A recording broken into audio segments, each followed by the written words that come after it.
Kia ora whānau, Grant McBrawn here with another quick language lesson for you in Te Reo Māori. I just wanted to quickly share with you something on grammar and how important learning grammar structure is. Once you can learn different grammar structures, and there's really not that many when you're first starting, you can start to identify different things in sentences that you're reading, that you're seeing on TV or on video, hearing in songs, listening to on podcasts, all those sorts of things. So I just wanted to give you a really quick demo, it's all in English, of how simple grammar structures can be and how you can start to actually see what the sentence is about just by seeing the grammar structure without actually knowing what the words are that are being said. So we'll jump into the screencast and check it out. Alright, so here I've got some really simple sentences. So James is going to the shop. At the shop he will buy some food. He will then eat. Tonight he is going to a party. He will see his best friend at the party. So these are really quite simple sentence structures. In the first one we're talking about someone doing something, in this case an action where he's physically moving somewhere, and then we're talking about where he's actually going to.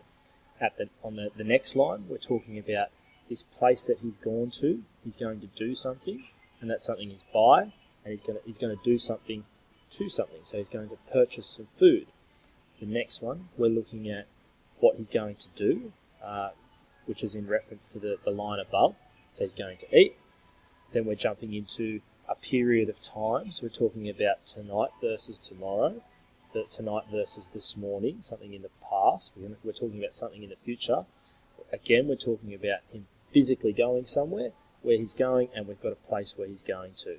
On the next line, when he's at this place, he's going to do something. He's going to do something. In this case, it's actually see, and we're talking about what he's going to see, and that's his best friend. So that's the English part with the simple full sentence structures. And here, I'll just move my screen here.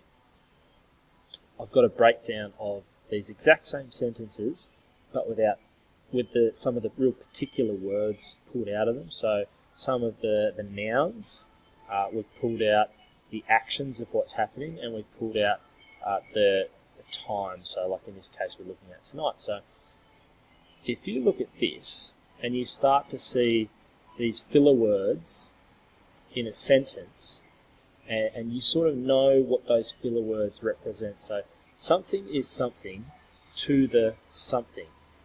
In English, you could almost, if you didn't know any of this, I can just about guarantee you're smart enough to be able to fill in some blanks here to make a sentence that actually makes sense. You don't have to know what those words are. You could put random words in there, but you know which nouns, you know which verbs, which action words to put in there, so it actually starts to make sense. The same with the next one. At the something, he will something, something. Again, in English, you've got the skills to be able to stick in words into these blank areas and make a legible sentence, make a sentence that actually makes sense. And it goes for all of these. He will then something. He will then what? We can put something in there. Something, he is something to a something. That one might be a little bit harder, but if we do a little bit of thinking, we can start to work out what that is. And the same with the next one. He will something, his something, at the something. We can put legible words in there to make that sentence structure work. So, what I'm trying to get at here is the sentence structures end up being almost easier to learn than learning all the words themselves. So what I've found is when I'm learning, sometimes I'm reading things and I don't know what these filler words are. I've got no idea what they are. But I do recognise the sentence structure. I do recognise these patterns that are occurring in the sentence. So I can then jump on multidictionary.co.nz, I can look up the word, and then go, aha, now I know what that's actually starting to talk about. I knew roughly what they were talking about, but I didn't know exactly.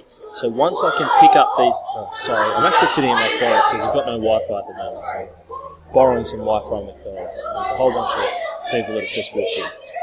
Getting back to this, you learn these sentence structures in Te Reo Māori, and you'll start to be able to build all these sentences. You won't need to know what these filler words are, because then when you do get stuck on them, you can jump onto the online, you can jump on a dictionary online, find out what they are, put them in, and then you can learn exactly what's being said. So that's it for now.